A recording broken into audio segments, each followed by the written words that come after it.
Hi, friends. How are you? How's it going? How's your week? Hope it's been better than mine. Well, listen. That doesn't take much. We have entered Virgo season. You should be on top of the world. I wish. My mental health is in the toilet.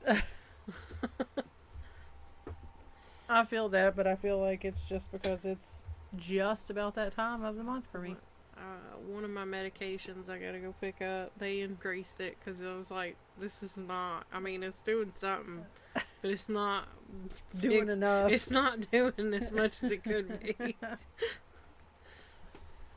Oh. Where'd Amara go? Amara. So by the time you guys are hearing this, we will have already had Brittany's birthday party, but we are recording it a week beforehand. Because of the birthday party. Right. We probably would have been fine because I don't plan on it being like super long or anything, but I don't even remember what time I'm supposed to be there. 3. Okay. And we would have because been that's the rushing only information I put about it on the Right. invitation. It was on a Saturday, and it was 3. at 3 o'clock. And here's the address. Yeah. Be there, be square. The lady that's hosting it would have shit her britches had people just started showing up. Like, right. Random Saturdays. Yeah. Luckily, it was caught early. And I didn't send that many invitations. Just a few. Well. So. If we have any new listeners out there, welcome. Yeah. Welcome to We've the almost Hummers. had 1,400 downloads. I know. We're like, when I looked earlier, we were like... It was like 1,390 when I checked earlier today. Which, So I mean, either way, it's still cool. Yeah. Because I didn't think we'd get that many. I was like, there's going to be like 3 people listening to this. Right. And really and honestly, we're just doing it because it's fun. Right. But what's weird is like, somebody listening to this right now could be somebody we have no idea who it is. I know. Isn't that weird? I know. You actually are here because you like hearing what we have to say? I mean, that blows my mind. We have downloads in states that I don't know anybody in. Yeah. That blows my absolute mind. It's crazy. I mean... Well, thank you for being here. Right. We appreciate you. If you're new... Welcome. And you're just now listening to this episode. This is your first episode. I won't bully you if it's your first episode. I mean, if you want to go back and listen to all the original ones, the first ones, That'd keep be in amazing. mind. Well, yeah, they get better as you go. Yeah, obviously, because here we are. I still think the first one's my favorite so far. Yeah, I do want to go back and retouch on that. Yes, and also they're doing the tours. Yep. And if anybody wants to sponsor it, it's $40 a ticket. Right. I saw that and I was like, that was sent to us by a listener to let us know, hey, this is going on. And I definitely want to go, but like, anybody want to sponsor a podcast trip? Because I'm strapped right now. Facts. School is in full swing and they want all our money. Right. All of it. But, well, so, today... What are we talking about? We are continuing... We're not doing that episode. Why do I have that episode up? I have no idea. Today, we are... This idea was pitched to me by a friend. Whether or not he listens to the podcast or not, I don't know. Yeah. But it kind of sprouted from there. Yeah, and I mean, it's something I've wanted to do. Yeah. And touch on, and I definitely know we'll revisit it, because I didn't get in here as many as I would have otherwise. Right. And I wanted to leave some for additional episodes. Well, and it's definitely something that there is a lot to unpack in. So, we are talking about national park stories. At least 1,180 people were reported missing in U.S. national parks between 2018 and the first 2 months of 2023. And most of these missing people were located safe and often with the help of search and rescue teams. And other individuals were found badly injured or deceased from accidents or suicide. But there is a small number of disappearances that just cannot be explained at all. According to data gathered by the New York Post, there are more deaths and missing persons reports and suicides at the Grand Canyon National Park than any other park. Most of those deaths being from falls over the canyon, helicopter crashes, and overheating. That's crazy. That kind of makes me think twice about wanting to go to the Grand Canyon. Right. I just be like, get out, look. I don't want to go explore it. I just want to see it. Amara's over here sniffing my bag and trying to rip pages off my notebook. What are you doing? Amara, why are you being feral? Anyway, so the first one we're going to talk about is Charles Lyon. Charles Lyon disappeared over 2 years ago and has not been seen since. The 49-year-old, I almost said 149. The 49-year-old was from Tyler, Texas, and was last seen on June 10th of 2021 at the Best Western in Tucson, Arizona, where he was staying. His car was located around the Grand Canyon's south rim the next day, and police believe that he was alone. Yeah, and there's never been anything else about it. I had to put in parentheses how to pronounce this name. Jong-hyun Won. Similar to Lyon, Won met a similar fate in September of 2017 when his car was found parked at the south rim of the Grand Canyon National Park. The 45-year-old did not tell anyone about his plans to travel to this area. The National Park Service, or NPS, reported that he has never been seen again. So what it's sounding like so far is if you are in your mid to late 40s, don't go to the Grand Canyon. Yeah. And stay away from the South Rim. Right. And if you do, tell somebody. Right. Life 360. Yeah. The next one is Floyd E. Roberts III. He was a teacher out of Florida who disappeared from Grand Canyon National Park on June 17th of 2016. He was hiking with a group on a 9-day excursion, according to police statements. The area was under an extreme heat warning when the 52-year-old was separated from his group. Roberts was a business technology and web design teacher for a Florida middle school and was last seen in a remote portion of the western Grand Canyon near Kelly Tank, heading toward the Shanley Spring area. Explaining these disappearances is not easy due to no bodies being recovered. In June of 2015, Morgan Heimer was guiding a tour group through an area of the Colorado River near Pumpkin Springs when he simply vanished. According to NPS records, Heimer was helping clients to jump off a low cliff into the water just before he was last seen around 4 p.m. on June 2nd. The NPS report continues to say the last client had completed the activity and Heimer was the lead guide had switched positions. The lead guide had just talked to Heimer about taking a bit of time off that afternoon. The lead guide walked away from the cliff to talk to a client. When the lead guide turned back around, Heimer was gone. The guide told searchers that he thought Heimer had left to take a break, but realized that something was wrong when Heimer did not show up for dinner. Heimer, who was from Cody, Wyoming, was described as having advanced/superior skills, and he was on day 6 of an 8-day excursion. Eventually, Heimer's family joined searchers in Arizona, and crews spent 6 days scouring the area before scaling back their efforts. And he's never been found. 68-year-old Barry J. Tragan visited Glacier National Park in Montana at the end of July 2020.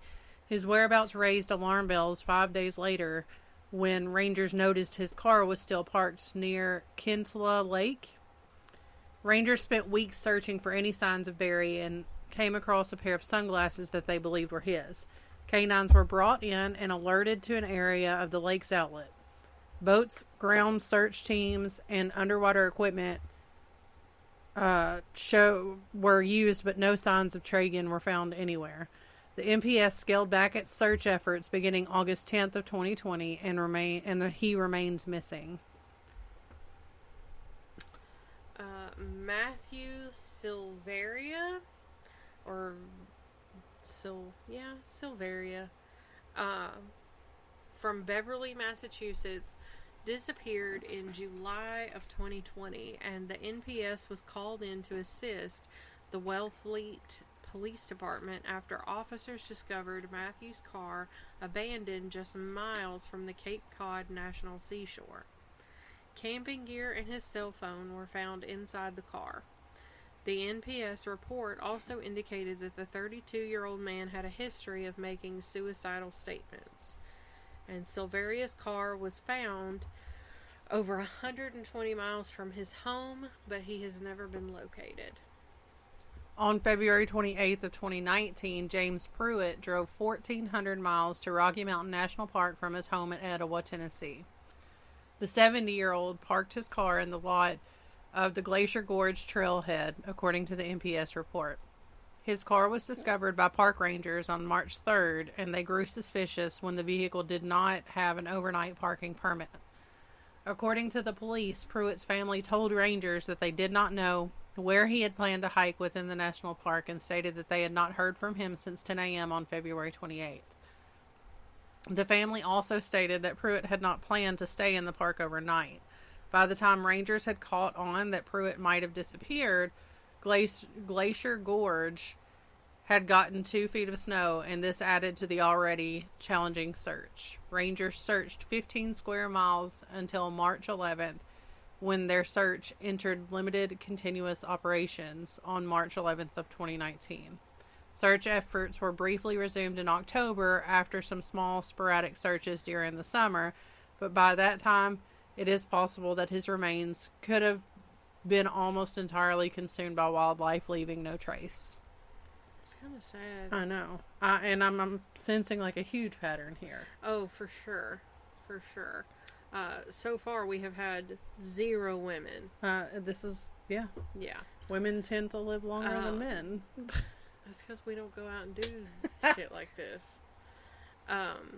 On September 17th, 2016, Peter Jackson, not the director of the Lord of the Rings series, some other dude named Peter Jackson. There are 2 types of people, and I am not that type because I had no idea that that's who that was, or that was his name.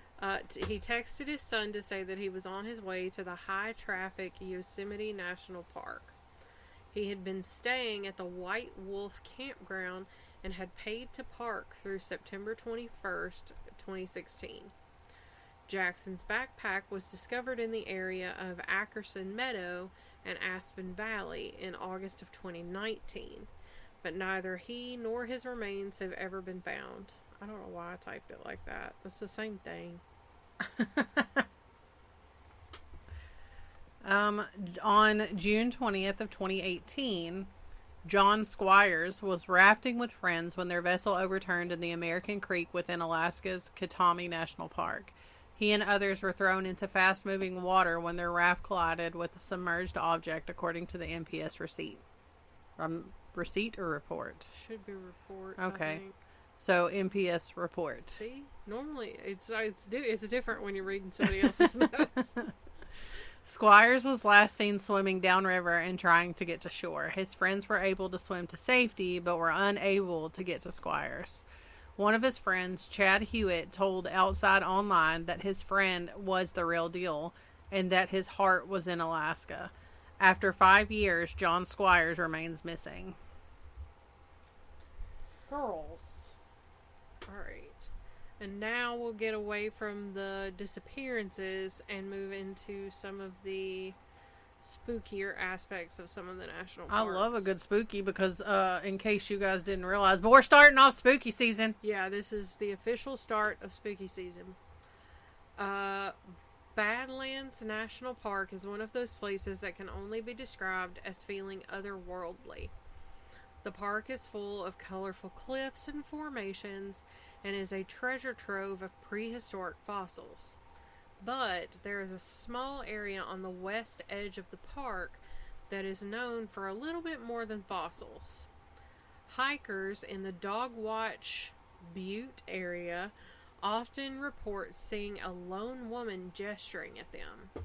When the woman is approached, she opens her mouth and issues a shrill shriek that can be heard echoing through the area. No, thank you. Early Irish settlers called this apparition the watchdog banshee. I would quite literally crap my pants. I would quite literally crawl out of my skin and just be deceased. Yeah. I don't... They'd have a big mess to clean up, because I would probably throw up and crap my pants all at the same time while dying. Like, absolutely not. Okay, so Gettysburg National Battlefield, considered to be one of the most haunted places in the United States. Gettysburg, Pennsylvania, was the setting for the 3-day Battle of Gettysburg and was the bloodiest battle of the Civil War. Over 51,100 men were injured or lost their lives on this battlefield. I'm sorry, and I don't know that you've ever seen this movie because of sports, but this just makes me think of Remember the Titans. It's one of my favorite movies. I used to love that movie. Oh, really? Yeah, surprisingly. The world, well, specifically our country, would do good to rewatch that movie right now. Yeah. Stories have accumulated over the years about ghostly apparitions, voices of people who are not there, and other strange happenings. A boulder-strewn area known as Devil's Den was the site of heavy fighting during the battle. The turning point for the battle at Devil's Den was when the Confederates' 1st Regiment managed to silence the Union's heavy artillery guns and install sharpshooters in the rocks. One of the ghosts that appeared at the Devil's Den is named the Helpful Hippie. The hippie often appears to visitors who have gotten turned around in the maze of rocks. The hippie is described by visitors as a disheveled man with a floppy hat, bare feet, and shoulder-length hair. It was thought that he was a member of the 1st Texas Regiment due to his affinity for people in Texas shirts. Visitors to the Devil's Den are also warned that their phones may experience a technical glitch while in the area. It was claimed that one soldier had his body drug at least 40 yards and staged in several positions for morbid photos just after the battle. That's disgusting. Yeah. I would probably haunt it too. Right. Somebody did that to me. I know why you gave yourself this one. I hope you struggle with some of these pronunciations. Oh, I definitely will. One of the trails that has the most stories is the Norton Creek Trail on the North Carolina side of the Great Smoky Mountain National Park. And the trail has 2 interconnected stories. The Cherokee tale of, and I can't pronounce it, hold on. I got this. It's Lunta? I have a quicker computer. Hey, update. I got a new laptop since the last time you guys heard us record.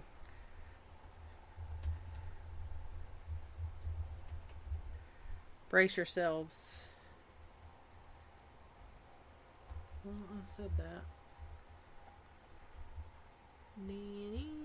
Right, sorry. Usually I type in how do you pronounce this and it just gives me like a result that is a YouTube video that pronounces it. Okay, just kidding. I'm going to go ahead and tell you Atlanta. Atlanta, okay. We'll just go with that. Or Spearfinger in English. Yeah. Who was a woman whose skin was made of stone and her fingers were as sharp as a knife. She would lure unsuspecting children away from their villages, and she would sing them to sleep and then cut out their livers. Ooh. A modern version of this tale tells of a settler whose daughter had disappeared. He went into the woods to search for his daughter, and he was never seen again. Hikers in this area have reported seeing lights that guide them back to the trailhead.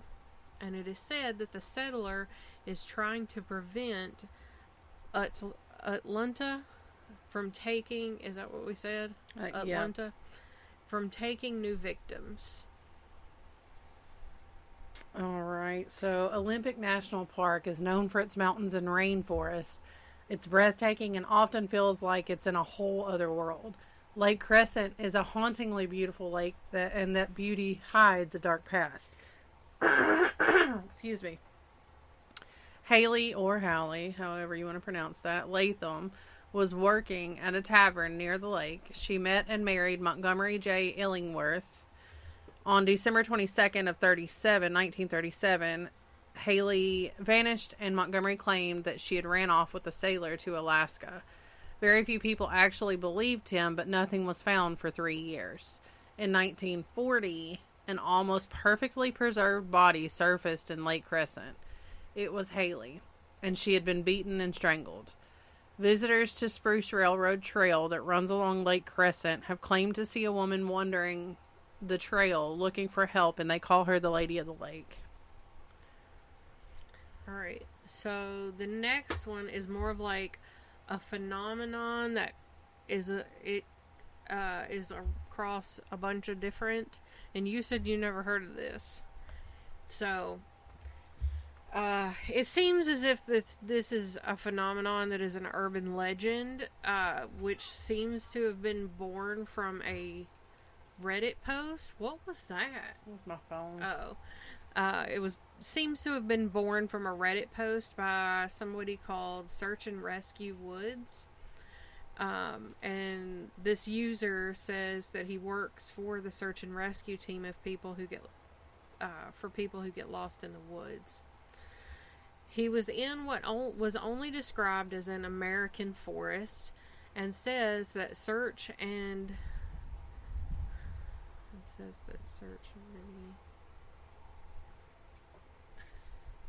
I'm trying to make sense of the sentence I wrote. So other search and rescue workers have similar stories from the same geographical area, wherever that is. The Reddit user explained that during rescue missions within these dense vegetation areas, that it is not unusual to encounter stairs. Stairs that emerge from trees, which lead nowhere, standing alone and with a typically robust appearance. Upon his first encounter with a set of stairs in the forest, he stated that his superiors told him that he should not be surprised and that it was quite normal. The man says that by the way it was told to him, his instincts told him that he should not be climbing these stairs. Many others across the U.S. and the rest of the world have claimed to also see these staircases. These reports are very detailed, and it is hard to believe that they were made from scratch, but they could have been. The stairs are most often reported to not look to be abandoned, and appear to be clean and free of any vegetation or signs of wildlife. They can be made of many different materials, but most often they are stone and appear to be very old. But others can look more modern and be made of iron, like the staircase to the top of a lighthouse. In some cases, they are found to be not far from a cemetery or a burial ground. Almost always, the staircases are found in a location where someone disappeared. And sometimes they don't even appear as stairs at all and appear as ladders. One man tells of something that happened to him personally when he worked as an infectious disease expert for the U.S. government. In the 1940s, shortly following the Roswell incident, there had been many cases of mutilated animals. During the 6 months of research in the area, many stairs were sighted that seemed to move during the night. Where the stairs had previously been located appeared to be burned. Outside of the United States, there is a story from the Philippines, where one man says that he was fired from his job as a forester for being absent for several years while he was on reconnaissance. He says he climbed a ladder that he found in the thick of the woods to escape a stray dog that seemed threatening. He thought only a few minutes had passed when he came back down the ladder, but it turned out that 5 years had passed. Oh my God. Yeah. In Sweden, 2 young men found a solitary ladder and decided to climb it. One of them felt something touch his shoulder, and when he turned around thinking it was his companion he found his companion to be too far away to have touched him. And he said that the touch was icy cold. Nope. Another story tells of a woman who was on a ladder and suddenly fell and was dead before she hit the ground. And the report spoke of a brain aneurysm, which that story seems to be more of a coincidence that she was on a ladder when she had a brain aneurysm. Right. And doesn't seem to be because of the ladder itself. Still weird nonetheless, and that's right. what we're here for. But while some of these staircases have a simple explanation, such as being from a former structure that was there are some that have no evidence of a structure ever having been around them. I'm not gonna lie to tell you. We're out in the middle of the woods for any given reason, and there's a random staircase. I'm not getting on it. I would have to think real hard about it. I'd take a picture of it. Like, my child heart would be like, we have to climb the stairs. Adventure awaits. The wilderness must be explored. Caca. But there'd be sirens going off in my head going, danger, Will Robinson. Yeah. No. Anyways. Oh, and the highlighted section? Yeah, go for it. Okay. So Montgomery Bell State Park, while it's not technically a national park, but it was and it's local-ish to us. It was suggested by my good friend Rachel, who she used to work as a park ranger. And I wanted to include it in this episode, but I'd also like for us to do like an offshoot of state park hauntings and other general spookiness. I'm here for it. You know, I've never ventured around Montgomery Bell.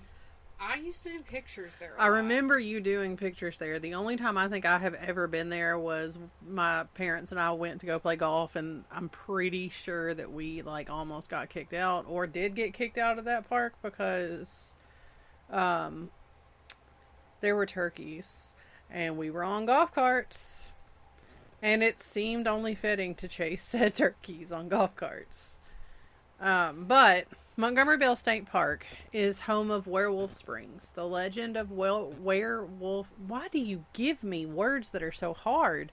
Werewolf Springs begins with a circus train passing through Dixon County in the late 1860s. The train derailed near the community of Burns. Ooh, girls! The cats are having it out. The train derailed near the community of Burns, southeast of Dixon, and some of the animals escaped. Among these escapees was a pair of half-human, half-wolf creatures who were exhibited under the name the Wolfmen of Borneo. Girls. Ooh. The circus employees were able to catch all of the other escaped animals, but the Wolfmen were nowhere to be found. A couple years later, 2 locals, a landowner and a hired hand, were traveling on a nearby road where modern State Route 47 runs from Burns to White Bluff. They found themselves being stalked by a large creature. The 2 men attempted to outrun the creature, but it caught up with them, and the duo split up and fled into the forest. The creature pursued the hired hand, and the landowner was shocked to hear the other man's screams and cries as he was being presumably torn apart. The hired hand's body was never recovered. A mob of locals formed from nearby farms and towns to bring justice to this dreadful creature. Near the springs where the duo had encountered the creature, the mob led a live goat to a clearing where it was tied up to bait the monster. Extinguishing their torches and lanterns, the crowd waited for the hungry creature to make an appearance. It finally did, and the group opened fire. They quickly lit their torches and lanterns to see if they had bagged their quarry, but the clearing was empty. The creature, the goat, and 2 members of the posse had vanished into the night. In utter terror, the group dispersed, afraid to continue to pursue the creature. Sometime later, a big game hunter attempted to kill the creature of Wolfman Springs. He set himself up in a nearby cabin. He slept soundly for the first 2 nights, but on the 3rd night he heard howling in the distance. Later, the frightened hunter began to hear... Good Lord. I'm sorry, guys. Later, he began to hear the creature moving outside the cabin. When he thought he saw it pass by one of the windows, he aimed and fired. Apparently, the gunshots only fueled the creature's wrath and it broke down the door. The hunter fired all but 2 rounds at the creature, but its anger seemed to grow with each shot.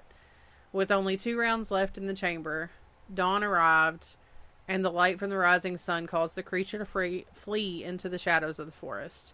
Historian and paranormal expert of the area, Josh Arntz, stated that Wolfman Springs is actually Hall Springs, which is located in one of the areas of Montgomery Bell State Park and is only accessible by a hike.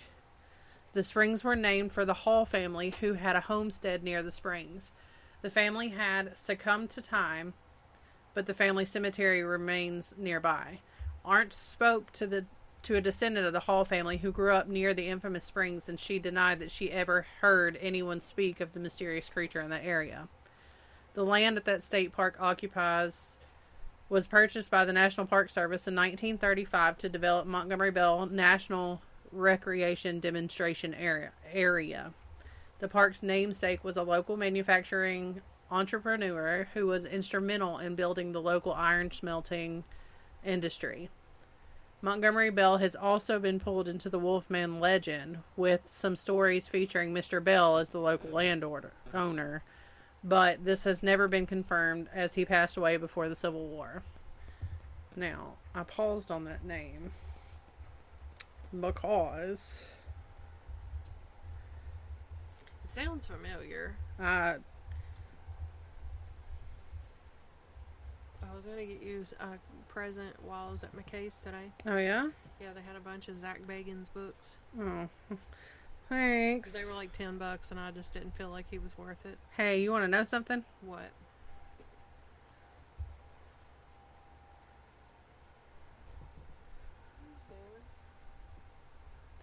Okay. This person may...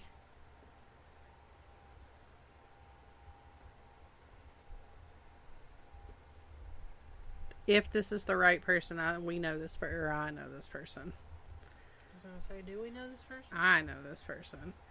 I'm going to have to reach out to this person and be like, yo, bro. Is this you? No. Oh, never mind. I got confused. Anyway. But yeah. So that's that. Yeah, that's all I came up with for this episode. So. It was pretty good. Yeah, and if you have any, suggestions of any other national park stories that you've heard or that you would like, that you've heard of, that you would like to have included in the next installment, we would certainly welcome those. For sure. Welcome all stories of spooky natures. For sure. What about you? We may not know this person, actually. I don't know. There's no clear pictures of this person's face.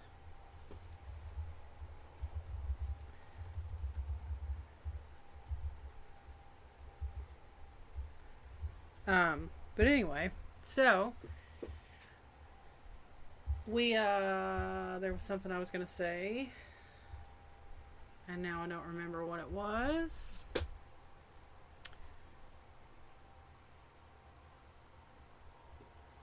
I don't know. Anyway, I do have the nonprofit for this week. Yeah. And it is the National Parks Conservation Association, the NPCA. Just as you would assume, they're there to be the voice of America's national parks. They work to protect and preserve the nation's most iconic and inspirational places for present and future generations. It says, we celebrate the parks and work tirelessly to defend them, whether on the ground or in the courtroom or on Capitol Hill. So what they do is, basically defend and try and keep everything intact and going so that they can be appreciated for generations to come. So I felt that it was fitting for this episode. Yeah. Felt that it was fitting. But, do you have anything?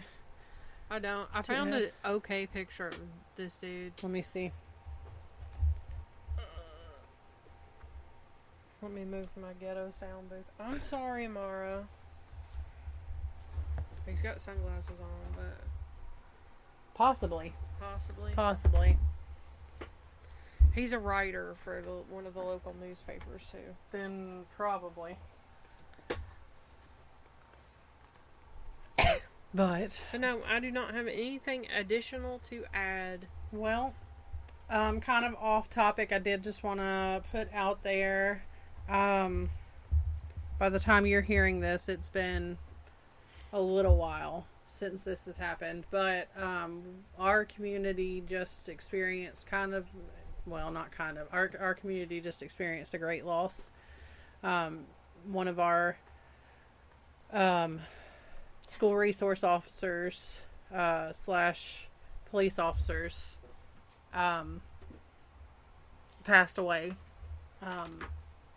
She was someone that was very loved in the community, had a very positive outlook. Anytime you saw her, she was always smiling. She was always ready to help anybody.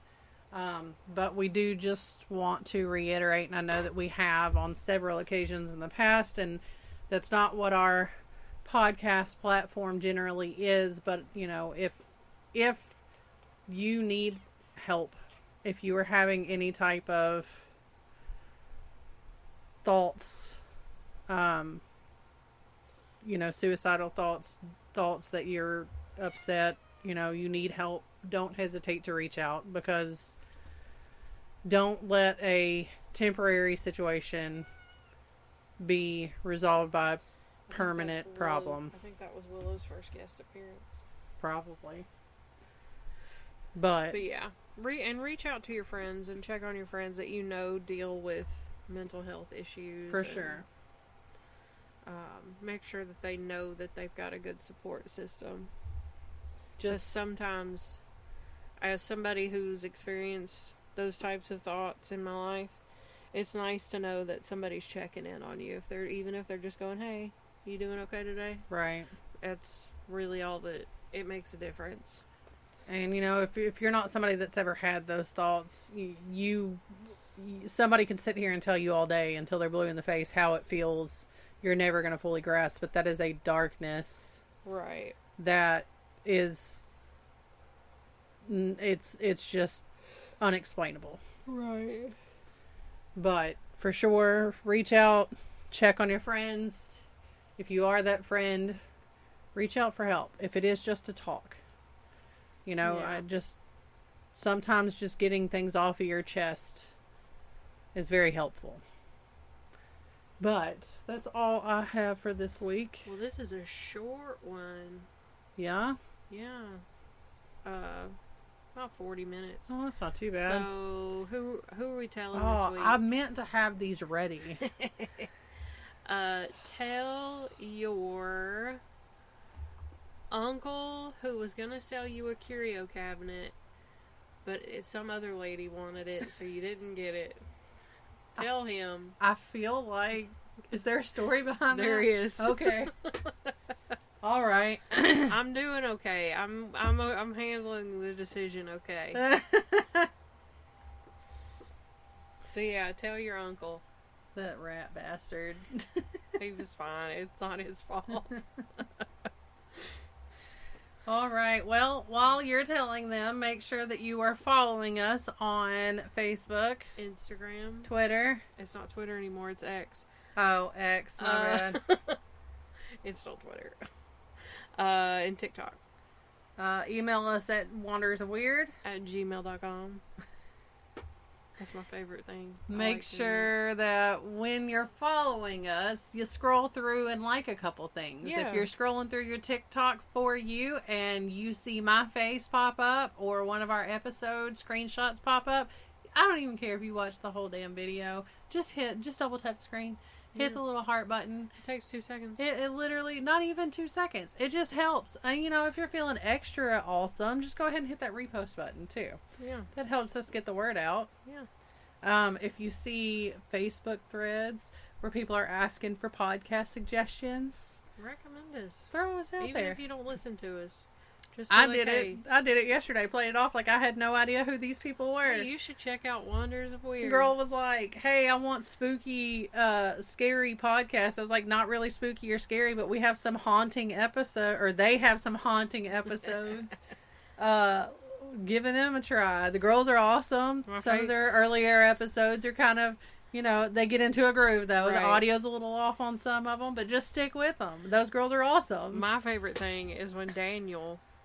So we'll be sitting like this. For instance, this happened at work recently. This girl come in. She was really cool, and like I knew she was cool because she's like standing there, and she goes, "I just have to say something," and I was like, and she was like, "You ever seen the second Harry Potter movie?" And I was like, "Yeah." And she goes, "You know when Harry walks into Mrs. Weasley's house and like all the stuff is moving by itself and like there's something being knitted all by itself?" And we're like, I was like, "Yeah." Danny, of course, said no. But I was like, "Yeah, for sure." And she was like, "That's what this reminds me of." Because the machines were going and they just do it all by themselves. And I was like, you know what? I never thought of it that way. Yeah. But anyway, so Daniel's there for the whole conversation. And then, like, this lady's checking out. She's trying to get out. And he goes, "Oh, did you tell her about your podcast?" And I'm like, I hate it when you do that. It's so embarrassing.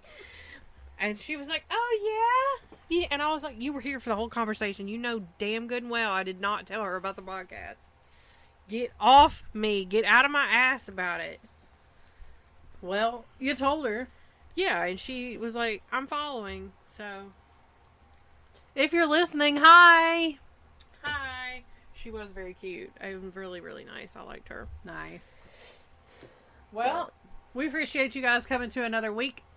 We can't wait to have you guys listen to us again next week. Hopefully we haven't lost you, and not that this episode would, because it was a good one. Yeah, I liked it. Pretty good. We're on our first episode of No F-Bombs. Streak for the night. Yep. We made it through. The episode's not over. No, not yet. I have this new thing. I have decided that if you drop the F-bomb first, which is rare, but if you do it first, then I'm going to follow it up with, like, the Jay and Silent Bob thing. Just out of nowhere, no context, just go for it. So I usually am not the one that accidentally drops it. There has been once or twice. There have been a couple. But I mean, I might even do it if I accidentally drop it and you call me on it, then it's all you know, game on. We're going to see how many, then we'll start a count of how many times that word can come out that episode. But, alright guys, well we appreciate you. See you next week. Bye. Okay, bye.